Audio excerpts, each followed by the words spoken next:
예레미야 19장 14절로 20장 6절 말씀. 제가 가진 성경으로는 구약성경 1080페이지에 있습니다. 다 찾으신 줄 알고 제가 한 절, 여러분이 한 절, 한 절씩 교독하겠습니다.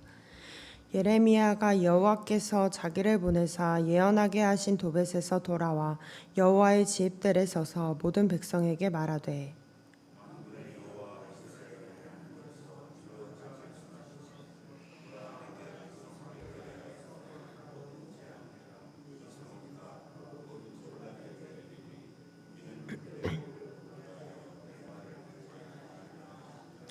임멜의 아들 제사장 바스울은 여호와의 성전의 총감독이라.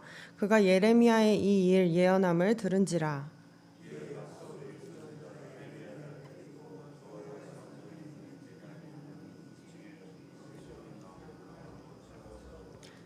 다음날 바스울이 예레미야를 목에 씌우는 나무 고랑에서 풀어주매 예레미야가 그에게 이르되, 여호와께서 내 이름을 바스울이라 아니하시고 마골 미사빕이라 하시느니라.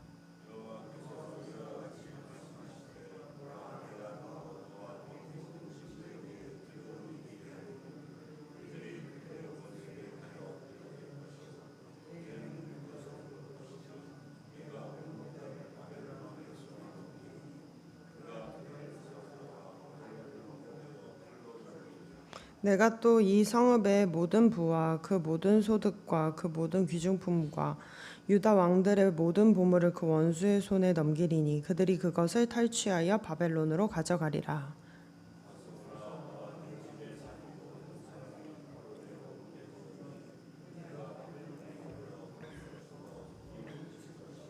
너와 너의 거짓 예언을 들은 내 모든 친구도 그와 같으리라 하셨느니라. 아멘.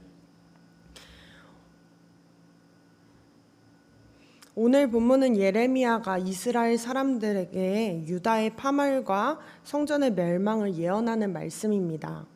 예언을 들은 제사장 바스올은 예레미야를 때리고 고랑을 채워 감금합니다. 예레미야는 하나님의 말씀을 전했을 뿐인데 이스라엘 사람들의 미움을 사게 된 것입니다. 본문 속 하나님의 말씀을 대하는 이스라엘 사람들의 모습처럼 하나님께서 우리에게 전해주시는 말씀이 우리가 생각하는 방향과 맞지 않을 때가 있습니다. 그저 쓴소리에 불과하게 느껴질 때가 있다는 것이죠. 그때 우리는 어떤 모습을 하고 있습니까? 오늘 말씀을 묵상하며 우리의 모습을 되돌아보길 원합니다. 하나님이 우리에게 주신 말씀을 우리가 과연 있는 그대로 받아들이고 있는지, 그리고 그대로 받을 수 있는 마음의 상태인지 스스로를 되돌아보길 바랍니다. 본문 14절에서 15절 말씀 함께 읽겠습니다. 예레미야가 여호와께서 자기를 보내사 예언하게 하신 도벳에서 돌아와 여호와의 집 뜰에 서서 모든 백성에게 말하되, 만군의 여호와 이스라엘의 하나님께서 이와 같이 말씀하시되, 보라, 내가 이 성읍에 대하여 선언한 모든 재앙을 이 성읍과 그 모든 촌락에 내리리니 이는 그들의 목을 곧게 하여 내 말을 듣지 아니함이라 하시니라. 오늘 본문 앞에는 예레미야가 도벳이라는 곳에서 옹기를 깨트리는 장면이 나옵니다. 도벳이라는 장소는 이스라엘 사람들이 유아 살해를 이방신들을 위해서 했던 장소입니다. 매우 상징적인 곳인데 그곳에서 항아리를 깨뜨렸다는 것이죠. 그 의미는 한 번 깨진 항아리는 이전으로 되돌릴 수 없듯이 예레미야의 옹기를 깨뜨리는 행위는 하나님께서는 이스라엘 백성이 더 이상 이전의 모습으로 돌아갈 수 없을 것이다. 깨진 항아리처럼 이스라엘 백성을 심판하시겠다 말씀하신 것입니다. 예레미야는 도벳의 예언을 마치고 이스라엘 사람들에게 여호와의 집 성전으로 돌아와서 사람들에게 심판을 선포합니다. 당시 이스라엘 사람들은 성전은 영원할 것이고 안전할 것이고 그곳에는 하나님의 완전한 용서가 있다, 무조건적인 용서가 있다라고 생각하며 살았습니다.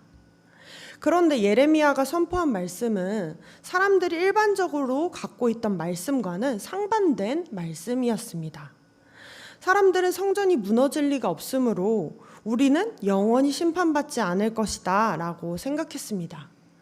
그런데 예레미야는 사람들의 생각과는 반대로 유다의 파멸과 예루살렘의 멸망을 선포한 것입니다.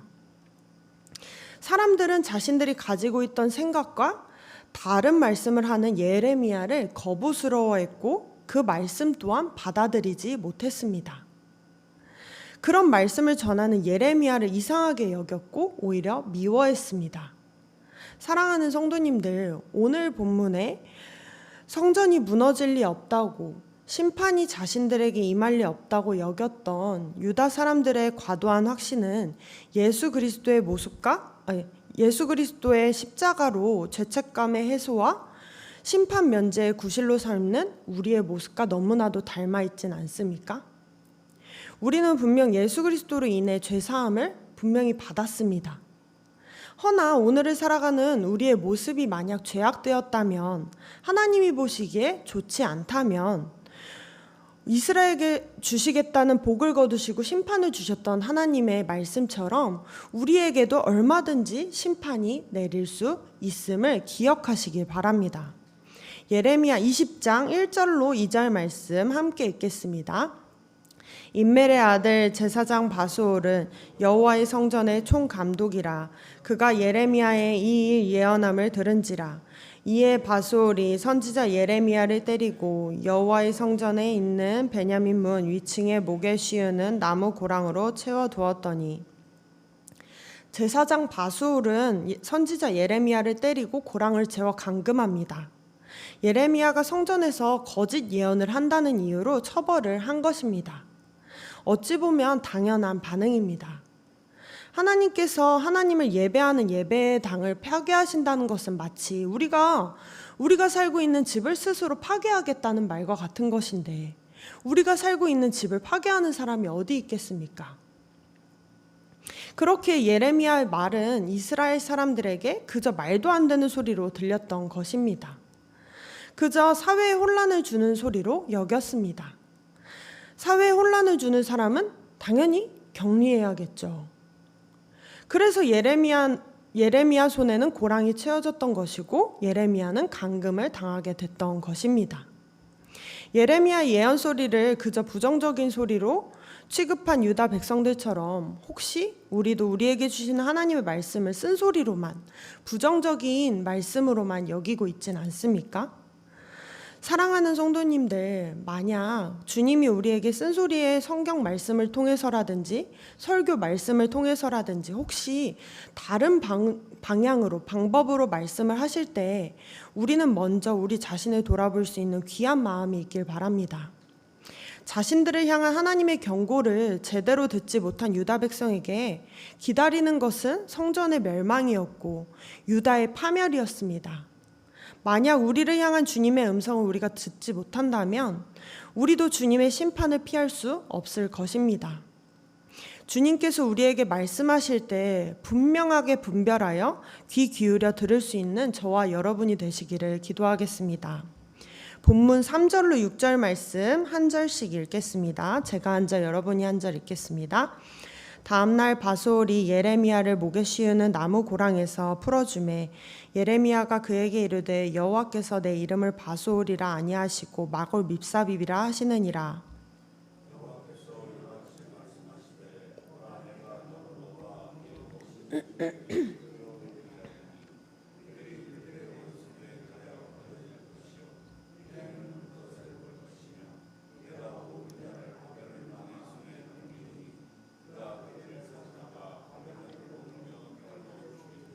내가 또 이 성읍의 모든 부와 그 모든 소득과 그 모든 귀중품과 유다 왕들의 모든 보물을 그 원수의 손에 넘기리니 그들이 그것을 탈취하여 바벨론으로 가져가리라.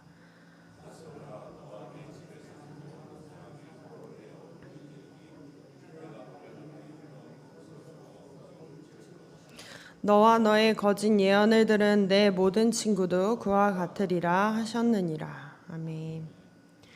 하나님의 말씀을 거부한 그 바솔에게 사방으로 두려움이라는 뜻의 마골 밉사비라는 이름이 주어집니다.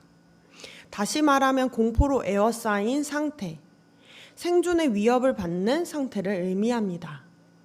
바솔은 이제 사방으로 둘러싸여 생명의 위협을 받을 것이라는 예언입니다.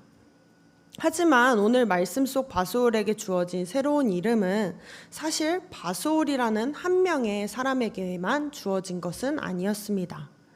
하나님께서 이스라엘 전체 민족에게 주신 새로운 이름인데 바솔이란 인물에게 집약하여 말씀하신 것입니다. 하나님의 말씀을 따르지 않는 이스라엘 민족이 다른 이방 민족들에 의하여 생명을 위협받을 것이라는 말씀에 대한 예언입니다.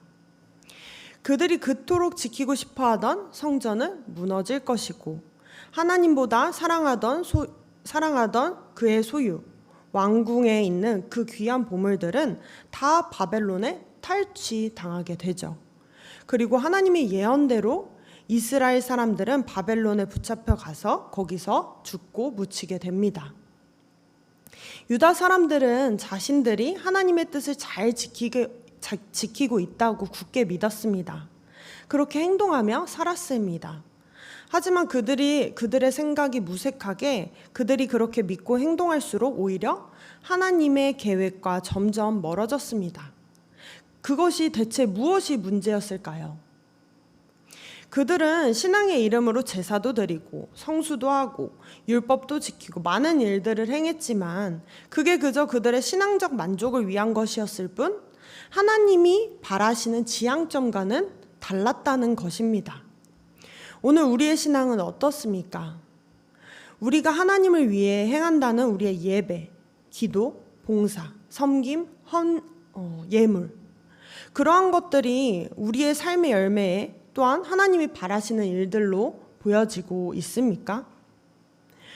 우리가 아무리 아름다운 소리를 내고 많은 예물을 드리고 많은 예배를 드려도 하나님의 뜻과 원칙과 맞지 않는다면 우리의 모든 행동은 그저 울리는 꽹과리에 불과합니다.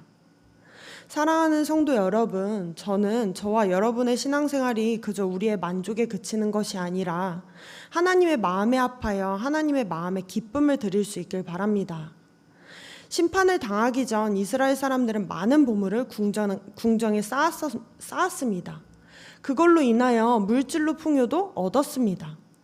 하지만 그들의 문제는 그 물질의 풍요는 있었지만 하나님이 그들의 삶에는 없었다는 것입니다. 사랑하는 성도 여러분, 그리스도인의 삶에서 가장 중요한 것은 물질의 풍요도 아니고 권력의 높낮이도 아니고 지식의 많고 적음도 아닙니다. 오직 하나님께서 그 사람과 함께하느냐, 함께하시지 않느냐가 중요한 것이죠. 오늘 우리의 삶이 하나님과 동행하는 하루가 되길 바랍니다. 하나님의 뜻과 원칙이 우리의 뜻과 원칙이 되는 귀한 하루 되길 바라며 하나님께서 우리를 통하여 영광 받으시는 하루가 되길 주님의 이름으로 기도하겠습니다.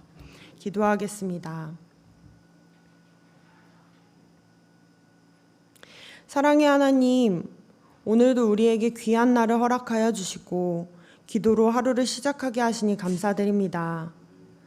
오늘 말씀을 통하여 하나님의 원칙과 뜻이 우리 삶에 부합하는 것이 가장 중요한 것임을 깨닫게 하시니 감사드립니다. 우리가 눈앞에 닥친 잠깐의 어려움에 하나님 마음에 부합하지 않는 행동을 하지 않게 하시고 또한 우리 삶이 죄악 가운데 거하면서도 삶이 너무나도 풍요롭고 여유로워 하나님과 멀어졌다는 것을 인식하지 못하는 미련한 일이 없을 수 있도록 주님 인도하여 주옵소서. 혹 우리가 주님의 마음에 합하지 못한 인생이라면 주님 우리에게 말씀하여 주시고 우리가 그 말씀을 주님의 말씀으로 들을 수 있는 귀를 허락하여 주옵소서. 이 모든 말씀 예수 그리스도의 이름으로 기도드립니다. 아멘.